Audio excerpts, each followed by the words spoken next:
Hello, it's Shane here, Go Tutor. I'm viewing today an endgame between a 17Q and an 18Q, and I thought it'd be a good time to kind of go over the basics of endgame theory and show how a game can easily be won or lost in the double-digit queue by just proper endgame. So, in the endgame, certain moves are sente, meaning they keep the initiative. They're double sente if both players could take initiative by playing there. It's gote if a sequence loses the initiative. And it's called reverse sente if you can play an in-game move that takes away your opponent's sente move. So we have to evaluate all those things when we go into the endgame. And we also have to try to calculate as best we can the value of each move. And I'll kind of go over how we talk about value of each move. After we've kind of thought about the value of each move, whether it's sente or gote, we start playing our sequences. We play the absolute sente first, and what I mean by absolute sente is a move where if your opponent ignores it, they lose the game.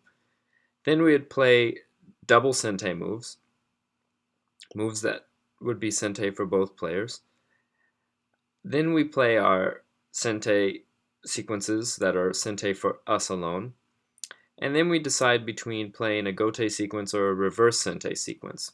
And a gote sequence is roughly worth half of a reverse sente sequence, because in a single move, a reverse sente takes away your opponent's option to take that move and continue on elsewhere. So let's go one by one around the moves. I've marked up the edges of the board of this game, and we can see that there's an area around A, which white could consolidate. There's the edge play around B, in which white would threaten to slip under. It's white's move now. There's the move, the clamp around C, which would take a large chunk of the side and capture the C14 stone. There's the diagonal move around E, which expands the territory on the side and threatens to slide into black's territory. And there's the simple first line edge move of D. So the triangled move that I've indicated at H19 is the last move that black played in the game. If black hadn't played that, white could play a throw in at H19 with a black capture at J19, and then white would play K19 and capture the 5-point group.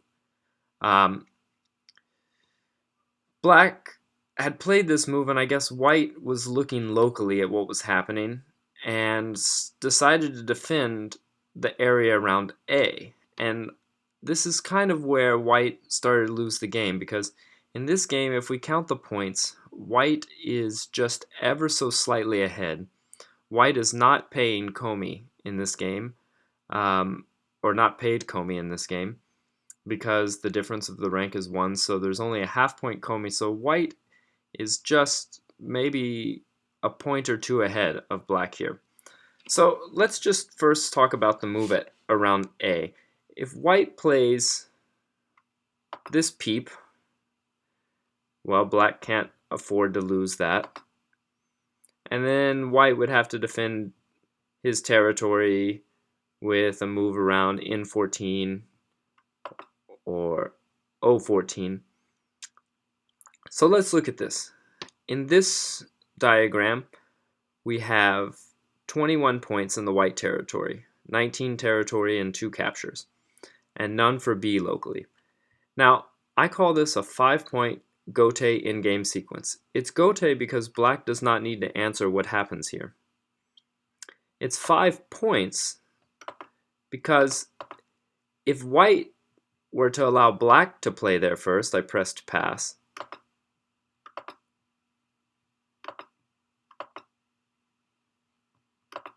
let's do something like this. White would have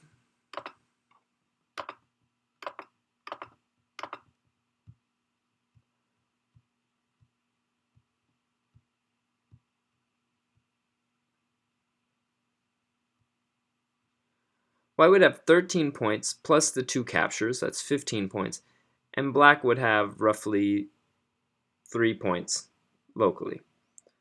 So If we have that and we compare it against 21 to 0, that's where we get the 5-point calculation. Actually, 6 points in this case. So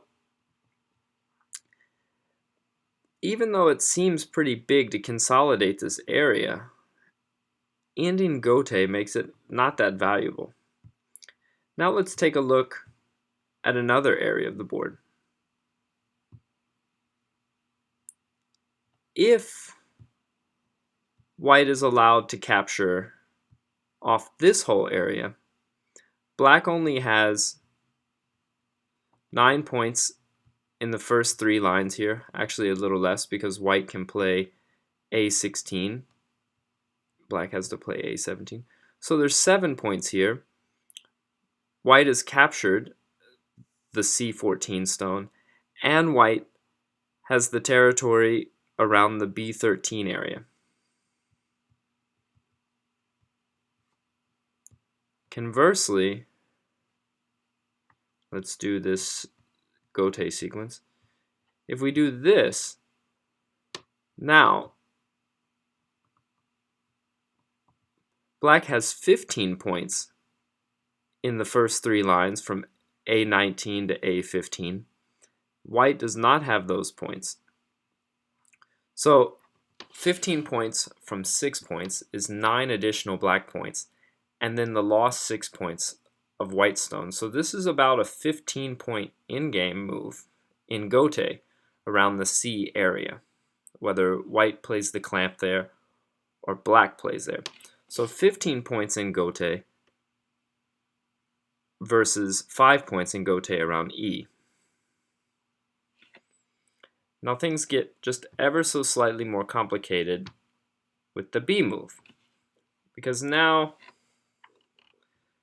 I said defending at A, I wrote this down earlier, it was about 12 points. I'm going to revise that now that I'm counting, it's 15 points. We have to evaluate whether or not we should defend here at B as black, but then white would also get this area, white getting both, really.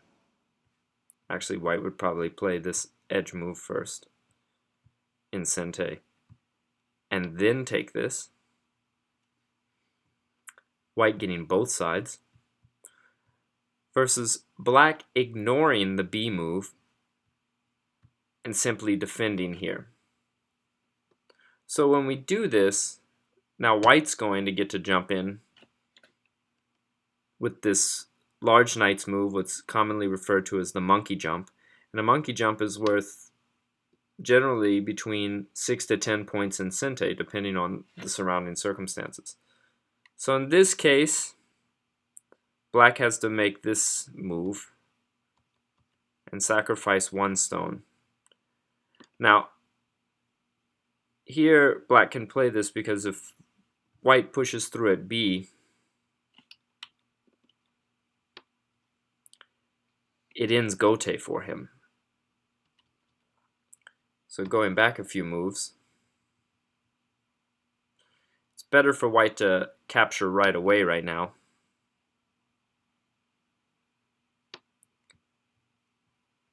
And end Sente.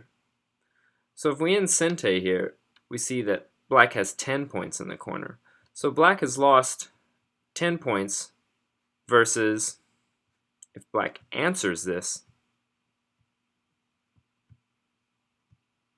black has 14. So we have 14 points versus 10 points here, which means that defending at B is 4 points reverse Sente for black, or equivalent to an 8-point Gote move. Since we've established that A is worth more than 8 points in Gote, it would be smarter for black to ignore this and defend here.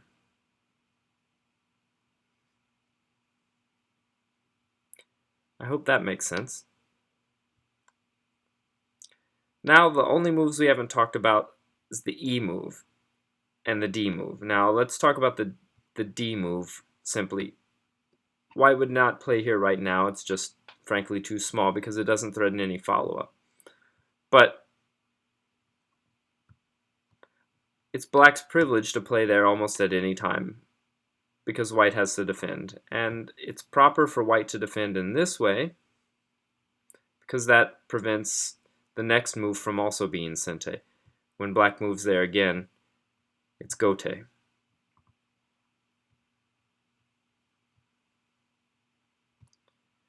So the move around D is easy enough. It's just a 2-point black sente move. That's black's privilege to play when black wants. Or white can play it as a 2-point reverse sente, which would mean that there would have to be, every gote move would have to be less than 4 points gote left on the board to make it worth playing the D move. So white's not really considering the D move at this point, and black can play it at his liberty when he wishes. So really, we're looking at the A area, which we've determined is 5 points gote, 5 to 6 points gote, so we're going to not play there. And the B and the C area. The C area is the largest gote area. The B area looks like sente, but it's not quite sente because the C area is so large. And then we have the E area, which is really, both players would want to play there. It would be a 6-point sente move.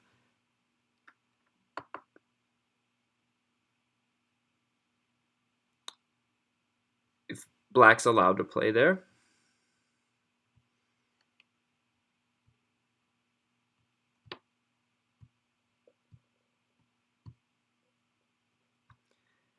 That makes black's territory there 6 points, and white takes away 2 points, versus if white were to play there and black blocks, black's territory is only 3 points if white follows up, and white has 2 extra points there. So it's roughly 5 to 6 points for either player to play in sente. But right now it's not clear if this is white sente. The difference is, now if white plays there, white doesn't have a big follow-up in the area. Whereas if black plays there, there is a follow-up. So we could probably say that E is also black's sente privilege to play there. So getting down to it, where and how should this endgame proceed? It's white's move. So really, the C move is so large, being worth between 12 and 15 points. And white can only be threatened with the 6-point sente move at E and black's reverse sente at B. But white should take this sente move, or the gote sequence first.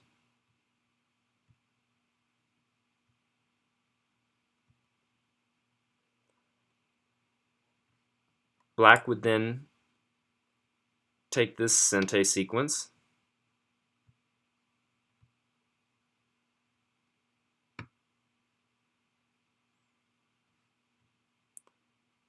Then black would probably take away his reverse sente here.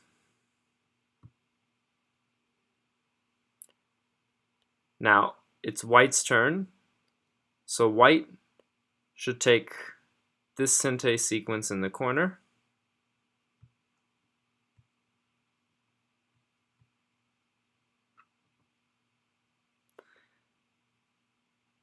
Play this move, which is a privilege to play here for 1 point. There's no ko's on the board. You might want to save this as a ko threat if there were ko fights left on the board. And now go ahead and take this 5-point sequence here. Black could then play this move. Now we have to be careful now that this is not quite sente, because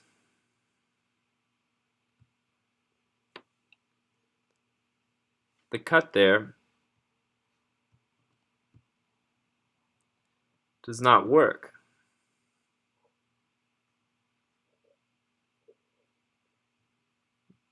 This sequence wouldn't come to anything. There's no way for black to threaten. So now, because they exchange at T10, the T4 move is not sente. So black might skip that and play here. Now white could skip that and play this. Reverse sente. Black could play this sente move.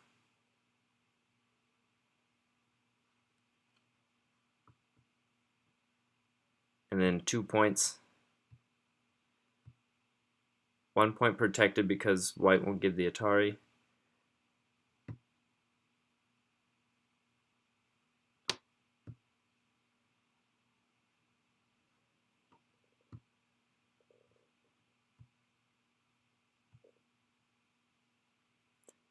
And this would have been a much more logical endgame than the one that was actually played. And if we look at this, white has probably won this by just a few points. Let's see.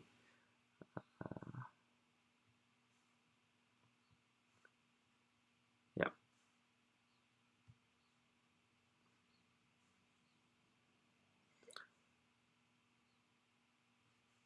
If we use the score tool.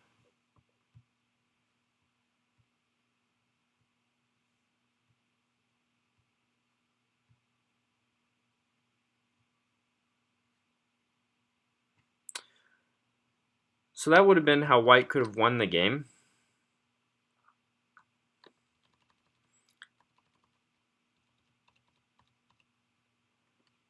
Unfortunately,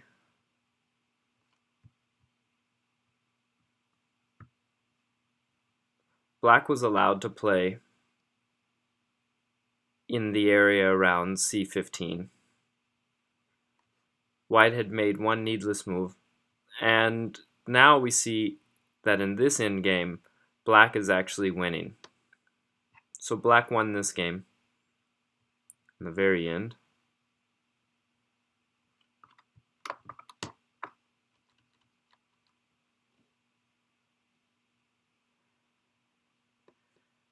And so that's kind of a basic overview of some in-game theory. I'll put some more videos. In-game's quite a complicated topic, but I hope we can start to see that in the in-game we have to always evaluate if the sente or gote is given away to our opponent and the value of each move, and only play gote moves if there's absolutely no sente moves left or if the gote is extremely large. So large that we could ignore a move by our opponent in another area. Alright, that's it for today. Thanks.